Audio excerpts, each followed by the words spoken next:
Hi, I'm Tim JK, and today we're going to talk about how to start a nonprofit organization. I've been in the field of nonprofit for 43 years since 1980. Kind of hard to believe, but it started as a teenager, of course, at that time, and from a receptionist at a church, answering the phone, to music director, to a teacher, to development director, board member, liturgist, fundraiser, and the list goes on during those 43 years. Now I run my own nonprofit for the last 7 years, since, the past 7 years, going on 8 years this year. Executive director for Apple Community Development Corporation, founder, chair, and also the executive director. So we do a lot of series of classes on how for nonprofits and for profits, but this one we're going to talk about how to start a nonprofit organization. It is easier than it has been in the past. In the old days, when we had to submit these long documents to the IRS for certification, this thick, probably like back and front, probably 30 pages, and you send it off, and it takes 90 days before they get back with you. So that's not the case. Things are a lot easier today, and that's what we're going to walk through. So, without further ado, let's go how to start a nonprofit organization. Although this is going to be somewhere geared to what's happening for Texas, it's the same thing. Most states, since the pandemic, uh, want you to file things online. Um, some of them still remote workers, so it's a lot easier than it had been in the past. So let's kind of just jump into this: how to start a nonprofit organization. This is sponsored by my organization, Apple Community Development and Apple Capital Group. And with that, turn this down so it doesn't distract me. Laptop. Okay. One, two, and three. Fundamentals of a nonprofit organization. Number two, we're going to talk about the detailed steps in forming a organization, which would be Texas, Denver, whatever. It's going to be pretty much throughout the United States the same thing. And number three, we're going to talk about the 1023 application form. And of course, we won't have a question and answer because this is recorded live. I didn't make it available for to people to sign in, since this will decided just to go ahead and add this today. So let's kind of jump into this. Full screen. Okay. What is a nonprofit organization? I tell my students, I actually teach nonprofit classes, not only with my organization, but also do it at a local college. And the bottom line, I just tell people, hey, the bottom line, you just don't pay taxes. You still going to make a profit. Keep in mind, as a nonprofit, you still need to make a profit. You just don't pay federal or state taxes. You keep all your profits in without paying taxes. So kind of keep that in mind. And basically, when um, you form your organization with a mission. What are your cause? Are you going to be a homeless shelter? Are you going to be technical assistance like we do, advising for profits and nonprofit businesses? You're going to be dealing with youth, or you're going to be our church. This also applies to churches as well. So, what is your mission, and then your organization name? You also want to check the day of where you're going to do your filing, or the day before, if that name is going to be available at your local state. You want to select your board members, because on the applications for both, you need to have board members. You can have maybe one or two with the same last name, but the rest of them shouldn't have the last name, so they don't have the appearance of conflicts of interest. So you and your spouse is fine. I wouldn't put a significant other unless they are legally married to you on your board of directors. Um, or maybe mom or dad can be on the board of directors. But again, the IRS don't want to see five names of the same person. It doesn't matter, but it just don't look right for optics when you have to get this information to you, and for a foundation. Just no more than two people with the same last name. Um, people that you trust. Again, this is going to be a public charity. You're not going to own this organization, so they can kick you off with a vote. But you want to have two seats, which will include yourself and one other person, maybe your mom and dad or grandma. And then you want to file your formation certificate. Here, this is going to be geared to Texas, but it'll be the same thing for Louisiana, Delaware, New York. It's all the same. Most of it filed online. Then you want to apply for your identification number. So the baby is born now. You had to apply for Social Security. That's the employer identification number. That would be your number that you would give for your nonprofit. Then you open your bank account and you begin to develop your process of your bylaws. And from your bylaws, you apply for your 501c status. And then you file your exemption from your state, so you have to file your reports annually, and you need to register with the SAMS.gov, sam.gov.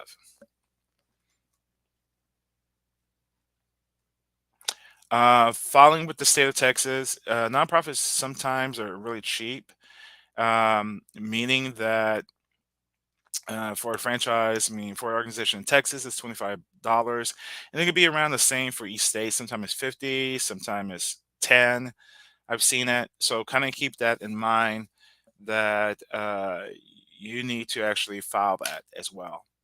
Those fees are going to be pretty low.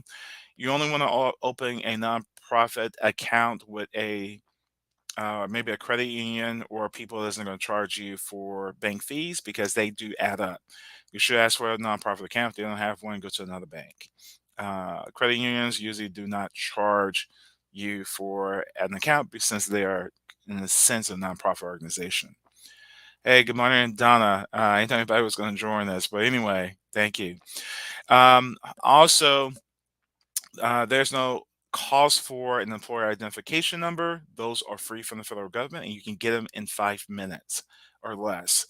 Um, the bylaws can really be developed after you do your formation, so it's not as important. It's nothing you're going to file with the state. Those things you're just going to file, you're going to have locally that can change at any time. Next, what is a nonprofit organization? By definition, this is what it is. A nonprofit organization exists to separate itself and its members from the board. It doesn't have owners, so it's a public charity. So, again, since it's a public charity, you don't own it and you will never own it. The only thing you have is maybe a board seat on the board of directors. And also, not only you have that, uh, hopefully the founder is going to be the executive director. Now you have a job as well. So that's pretty much is the extent of it. But again, you can be removed. So be careful on who you want to put on your board. So I'm going to talk about what is a sole prop, what is a general partnership, what is a corporation, um, what is a S corp. None of these are nonprofits. So all of these are for-profit entities here on the board. And take into account, is one person sole, mean one proprietor. So only one person owns it. So you can't be a general partnership. But all of these are for-profit entities. These would not apply to your public charity in itself. The founder or the president can voluntarily serve as an executive director, but in all cases, you should receive some type of payment to create agency in your organization.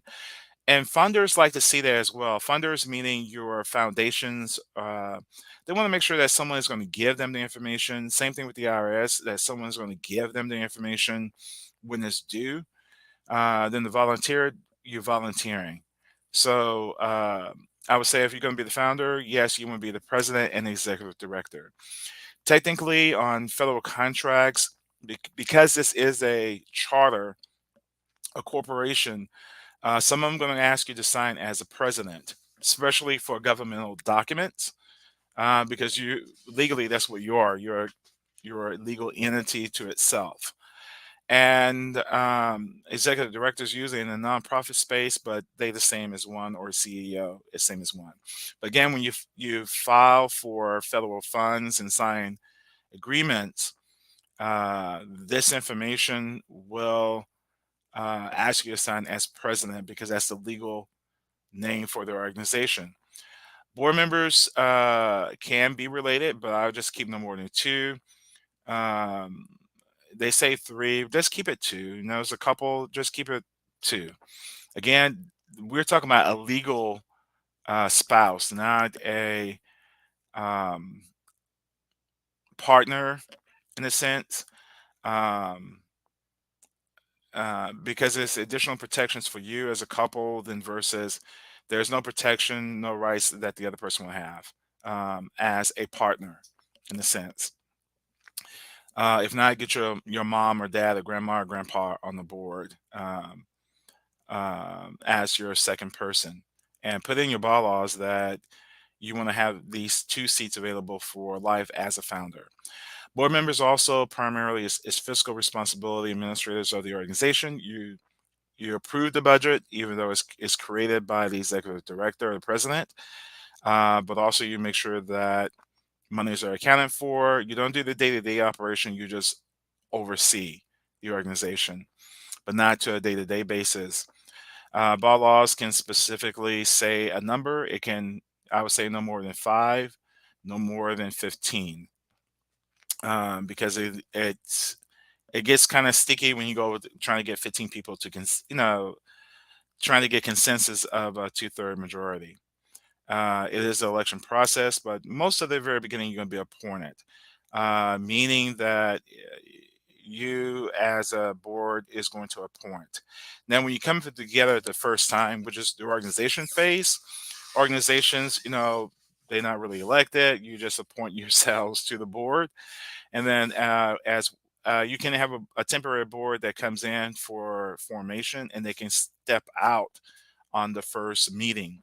So meaning that you can file for your incorporation papers, you can file for uh, uh, your tax exemption status, and then once that come back and you have your organization already established and exempt, you can have your first meeting and you can decide not to continue at that point, but you want to document that as well, and recommend someone else to take that person's place if you have to have five people.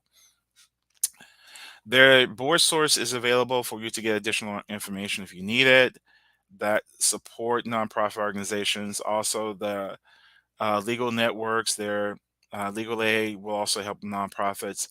Here we have the CNM community of nonprofits in Dallas that help service nonprofits as well. Um, the initial filing of the board, again, this initial, you're there for the first phase of it. The first phase is for you to get the information together, file the incorporation papers. You can, in Texas and most states today, you can get that the same day. And then once you get it back the same day, you file the same day. I would say typically if you file before 2 o'clock, you'll get it the same day. After 2 o'clock, you probably get it the next day. Um, I'm not going to talk about conflict of interest. That's probably going to be more into your bylaws, and it's not going to be as a big deal at this initial board meeting. You want to make sure that when you form your board, that you can get along with them. There's not a silly rivalry that people fall out with each other, but someone respects you, respect them, and that they have the best interest of the organization with you in it than not having you there.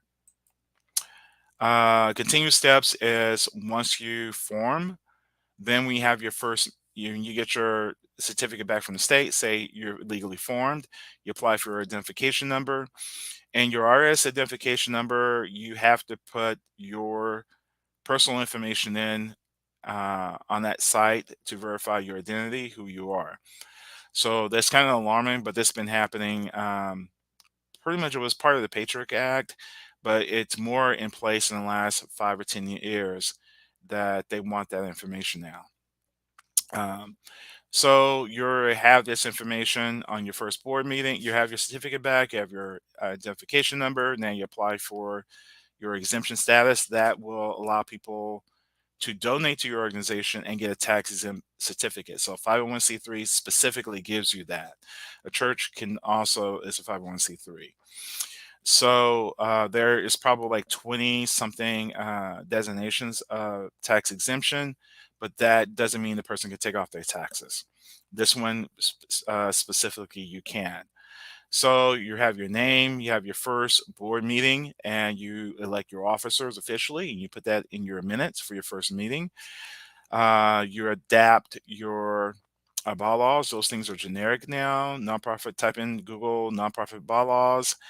Those are pretty generic. Read through it, send that information ahead of time so people know about it, and you can just vote on the first meeting. And add that one clause at the addendum at the bottom that you have as founder 2 seats on the board, which would include yourself and one other person. It could be your spouse or whatever. In perpetuity means forever, since you're the founder.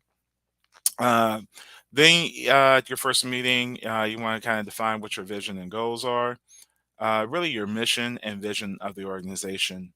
And then there's going to be several meetings beyond then to develop a business plan. The executive director can do that, and with input with the board of directors, and can take it from there. Sorry about the format on here. You need to call your Secretary of State for Texas. There's the number there. You need to check on if the name is available. You need to go with 3 names. Some allow you 3 names or 5 names, but sometimes these names are pretty common. What you think you know, is not common. Blessed, Hope, whatever. They're pretty common, and they might ask you to add something distinctive about you. So think about it. How many First Baptists there are? Usually it's one First Baptist in the city, but they're gonna say, okay, you need to add First Baptist of, or First Baptist something that make you different from the other First Baptist. So there's a lawsuit. They know they suing the right First Baptist. And if they say, yeah, the name is available, do not wait a week or so. That's mean it's available as of today. Go and file your paperwork the same day or later that night, and your name should be available. If you wait 2 or 3 weeks, the name is not going to be available, might not be available. You have to call in. It's the worst thing to do is file your documents and they say the name is not available. It's waste of their energy and a waste of yours to go back and redo everything again. So those things are available. Just call them. You might be on hold a long time because a lot of people are doing this now. Call them. You might be number 54. Might be on the call for a while, holding on to check the name. Check the name before you file. It's important. Then you can go online and file your appropriate documents with your state. It's pretty simple. Bylaw is not important as this state is important at your first board meeting. So the state is not going to ask for your bylaws, nor the federal government is going to ask for your bylaws. Federal government is looking for a specific thing in the agreement that needs to be in uh, the document that needs to be in every article or corporation at the very beginning. Texas is $25, and you can file at this SOS website. Um, it was set up years ago for attorneys to file things electronically. Back in the old days, in the 80s, when we filed for corporations, you have to either get a courier service local in the area, and we go mail it, or you fax it. Fax it, you might get it back a month later because it goes in a huge queue that people literally have to go through. It was incorrect. They had to put in a stack. And then what happened? They tell you what's wrong. You need to refile, and they had to mail it to you. Some days, in the old days, we had to actually go drive up in the 80s and 90s to Austin if we want something filed the same day. Now, as long as we're there by 2 o'clock, you can pick it up, at the close of the day at 4:30 or 5 o'clock. They have it ready for you, providing you pay for an expedited fee.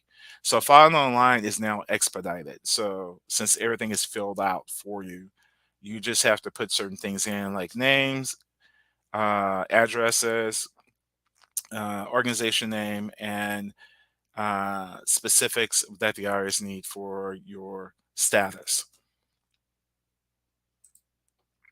Online, usually in the old days, it was taking 1 to 2 days. No, it's not the case. It is really the same day. So that's not the case anymore. Since it's filed electronically and done correctly, and they kind of make it dummy proof, um, those things are done pretty quickly. If you need to amend your articles of incorporation, you have to do it manually. Unfortunately, they have not set that aside yet how to do that electronically, but I'm sure that's coming in the future.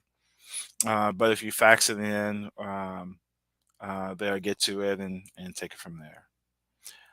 So you don't need duplicate copies. Um, when you fax in, yeah, do make duplicate copies if you're going to do the faxing. And you had to pay the fee because they got to do it manually, and they'll mail, they keep one copy and mail the other copy to you stamped. You walk in, you still can walk in any state. That information is going to be available to you as well. Article 1 is the entity name. So you don't have to have ink at the end of it like for profit. You can be called Blessed Sacrament Church, or you can be called Blessed. If the name is available, they might say Blessed what? So Blessed are you, or Blessed Texas, or Blessed Dallas, whatever. But if so many blesseds, you're gonna have to add something to it to make it unique. Number two, the register agent should be yourself as the founder. So you want to make sure, because the register agent is the one after filing is able to make changes on records. So on filing. So you want to make sure you're the register agent because that's the most powerful person on this document. Management, which would be the board of directors, list at least five for compliance reasons. Because you're going to give these articles to agencies. You can also give them to federal government, and for grant writers and stuff, something like that. They just want to see who's on the board of directors. It might not be the existing board of directors, but they want to see who is the organizers, and that there are at least five on there. Article 4 is membership. Do not pick this unless you're a chamber of commerce, because members can overthrow you. So imagine this, that technically the board of directors are board of directors, but however, and voting board of directors, but some of them don't elect to be members. So the members have to be consistent. So if you're supposed to pay $1, pay the $1 if you're a board member to be a member of the organization. Because what happened, you might have six people, five people on your board of directors, and they didn't officially do your membership, and six people comes to your board meeting and to overthrow you, it is too late because you're not a member of the organization. They paid their $1. Now they have say. So the bottom line is that the majority of them can throw you out or replace the board of directors. So pick no members unless you want to deal with that.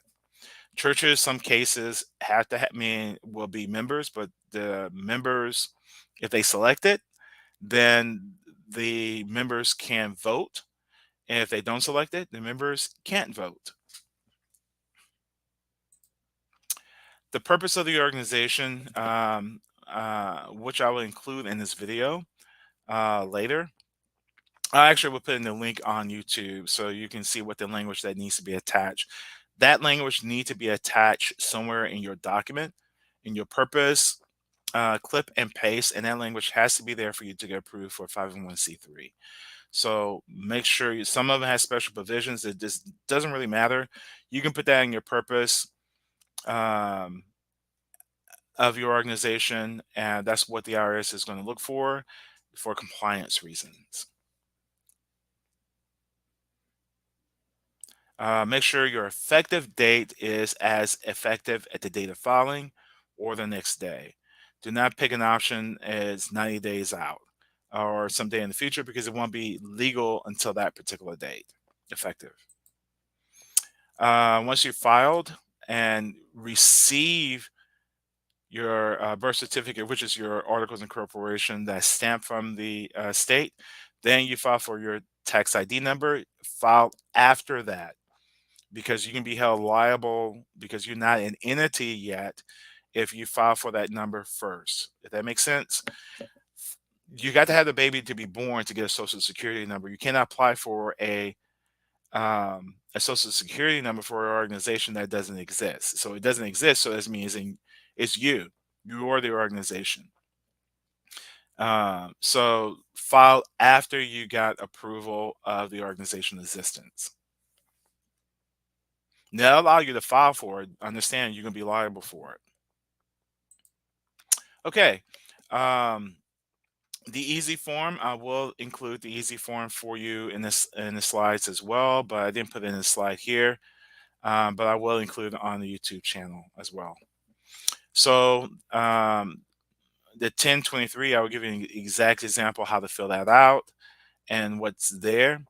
Also, you need to look at your codes, put that in the page as well. You have to identify, are you a social organization or a youth organization or you a foundation, what type of uh, organization you are, and you have to pick that code. And then also you do pay.gov to sign up for an account and also to easy file the application. The application today is 275, and sometimes you get it within a week. Since the pandemic, they've been a little bit slower. For the pandemic, you can get, that file the same day. Make sure all the language is there. And sometimes you get it really about the end of the week. Sometime now, get it in a couple of weeks or, within 30 days. You can pay by checking account or credit card. I would say pay by credit card. Part one is the identification of the applicant, who you are, the organization structure, your specific activities, your foundation classifications. If you were revoked, you must get your reinstatement from your state, and they need to see that, and also a signature. Some people will file for their organization, but they don't go back. They don't file the returns that needs to be filed the following year. For example, if you don't have let the state know you're tax exempt, then you're responsible in filing not only you must file your state income tax, even that you're not going to be taxed, you still have to file for it every single year. Some states are usually the middle of May, some states sometime in June. So to keep you from filing it from your state, you got to be a tax exempt organization, so they pass in liability to the federal government. Now you have to file with the federal government every year. Um, you're not sending them any taxes because you're a nonprofit. You're keeping your profit, but you guys send as a public entity accountability that, hey, they want to know if the officers are still current. They want to know what you're still doing and what income you're receiving. Here you file your return with if you haven't filed, if you're not tax exempt, you file it with the state of Texas Controller's Office, or you fill out the AP 205 and include a copy of your tax exemption from the federal government, and then you don't have to file it in Texas or your state again. Other than that, that's the whole session here. Thank you for attending. Here's my contact information. We're a nonprofit, and I don't mind answering questions or helping.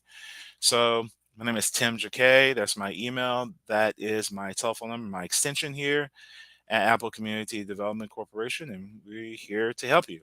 So I will have one question. Will I be able to get this information form? Yes, I will do a PDF of this and include it shortly. Probably give me like 15 to 20 minutes.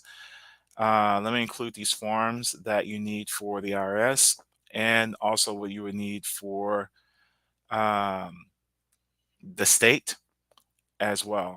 Um, and your sample of your 1023 form and the link for the pay.gov. Thank you for tuning in, and I hope this is a help. Take care. Bye now. Oh, I forgot the most important thing. Make sure you like and subscribe on my channel at Tim Jacquet on YouTube. Take care. Bye now.